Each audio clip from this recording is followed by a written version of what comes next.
Ang gagawin ko ngayon ay magtatabas po ako ng barong na oversize. Kasi po nagpagawa yung suki ko sa Marikina ng 2X, 3X, 4X, 5X. Kaya ang ginawa ko, nagpalaki muna po ako ng pattern.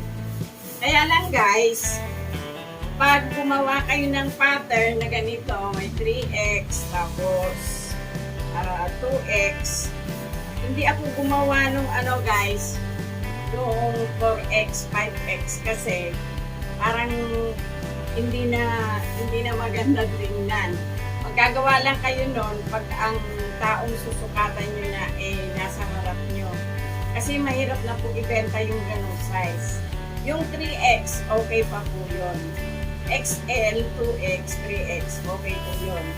Pero ito po, gumawa ako na small, medium, large, XL, 2X, 3X. Ito guys. Ang uunahin ko munang gawin ay yung 3X. Ngayon, ang tatapasin ko guys ay isang roll yung Katrina. Yun nga pala sa nagtatanong kung magkano yung Katrina sa Divisoria. 31 po per yard. Yun na po yung magandang Katrina.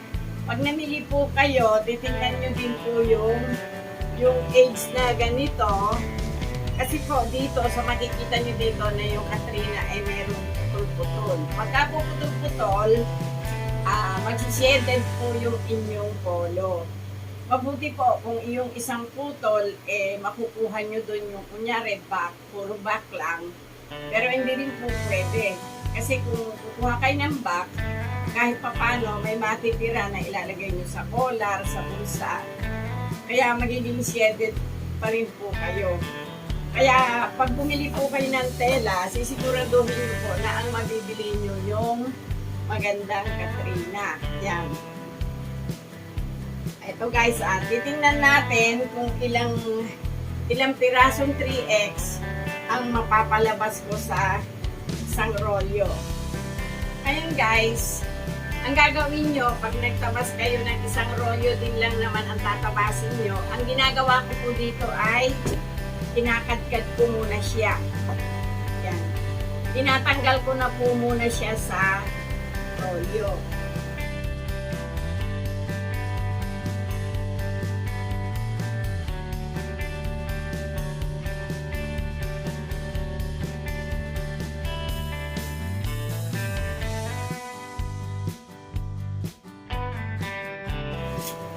O yan guys, pagka quality yung Katrina, ito po ang makukuha nyo sa ilalim. O guys, ito yung kinadkad natin na tela. Pag yung tela ay kinadkad natin, tinanggalan ko siya ng 3 yards guys, kasi ito yung nasa dulo. Tatanggalan nyo muna siya ng mga 3 yards na ganito. Tapos, tiklopin ninyo. Ayan guys. Pagka medyo matagal-tagal, natatanggal ito, nagiging hindi na siya kulubot. Ngayon, kung hindi naman kaya, plantyahin nyo na po ng konti. Kasi yung buyer, pag bumibili at may nakita pong ganito, hindi na po nila binibili. Dito sa body, hindi ko po ito dinadahan-dahan ng pagkakat. Ang gagamitin po kasi natin dito ay cutting machine. Yan. Ang ginagawa ko guys, tulad nito, yung front muna. Yan. Susukatin ko yung front kung ilang inches. Magka-allowance agad ako doon ng 1.5. O, yan guys. Ang inabot ng ating front ay 35 inches. Ang haba na, bestida na sa akin yon.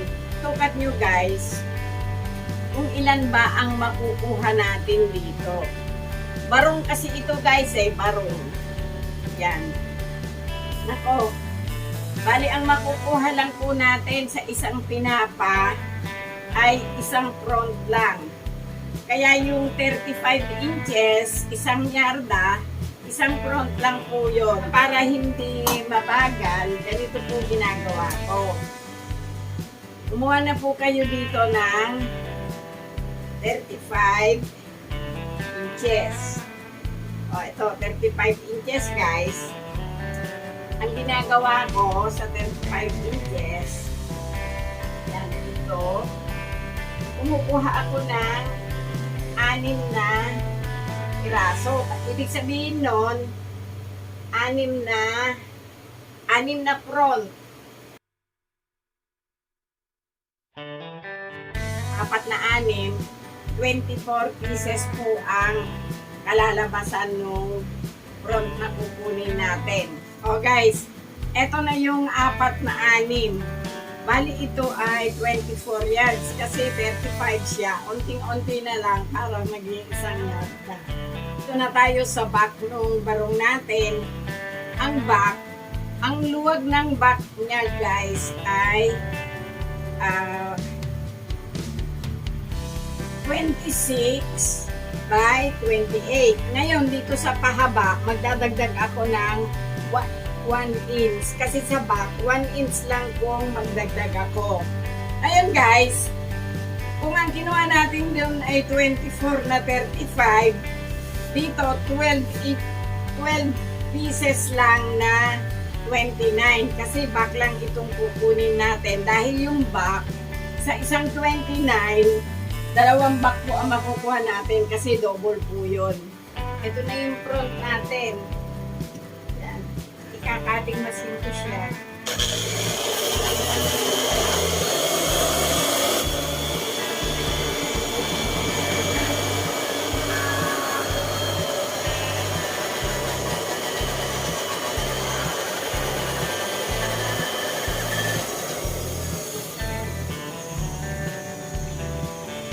Tapos ito guys, ginagamit namin ito palagi. Mas maganda siya kaysa straw.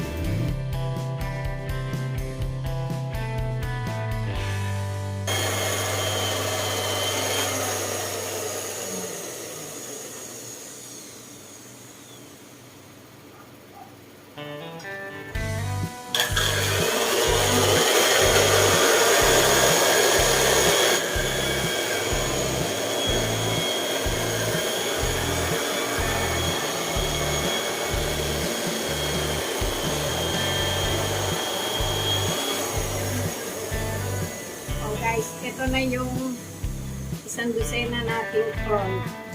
Ngayon dito, yung may mga ganitong nuts, dapat ito, nilalagyan nyo rin ng bukit.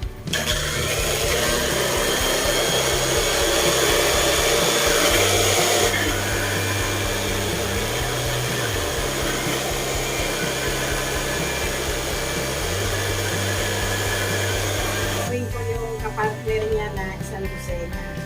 Pero yung 1 dosena na kapartner niya, wala nang ganito. Kaya muna natin ulit yung tabi.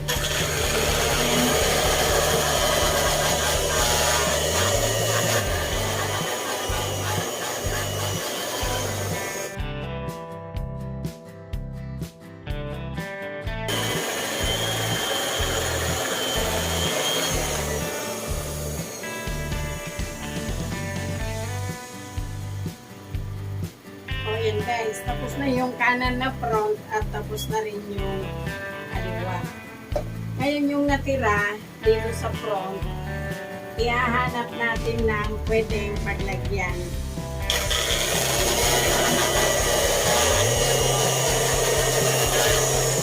Ito yung natira doon sa front ng kanan, makakakuha tayo ng 18 sleeve. Kukulangin tayo ng 6, kaya kukuha ako doon sa buo.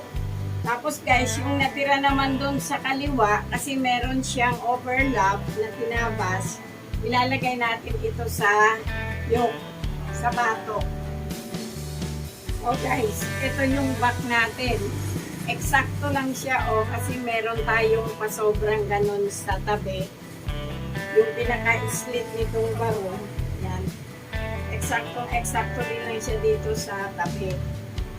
Kaya dito, tatanggalin lang natin yung bandang ibabaw nito.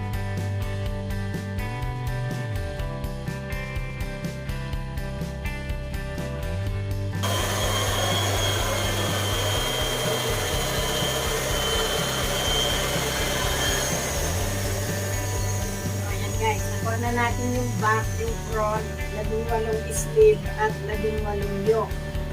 Collar na lang po ang kulang natin, tsaka 6 na yoke, 6 na sleeve.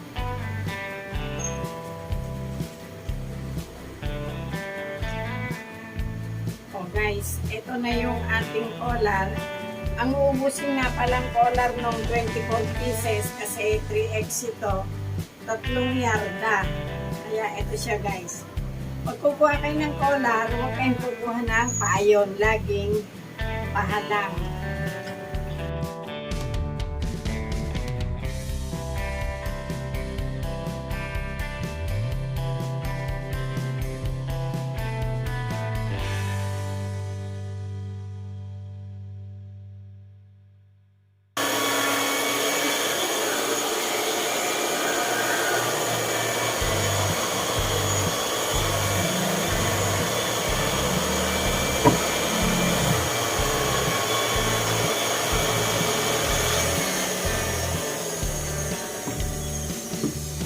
Guys, nakuha na natin yung 2 dosena. Pagpatong-patungin nyo ng ganito para siguradong pantay sila.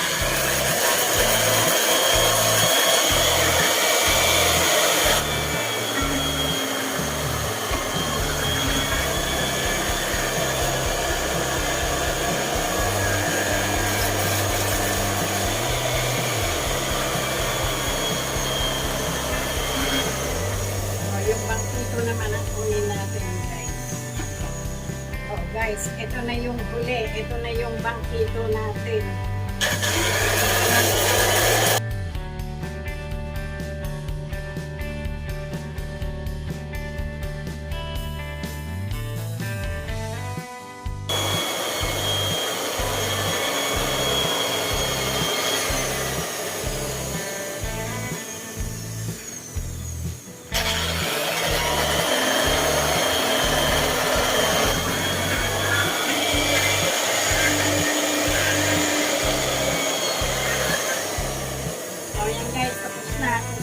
Na natin.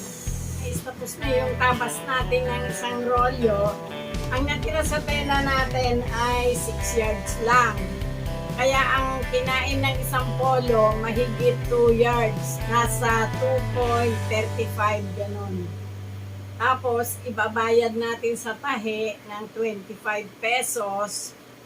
Aabot tayo ng mga 110.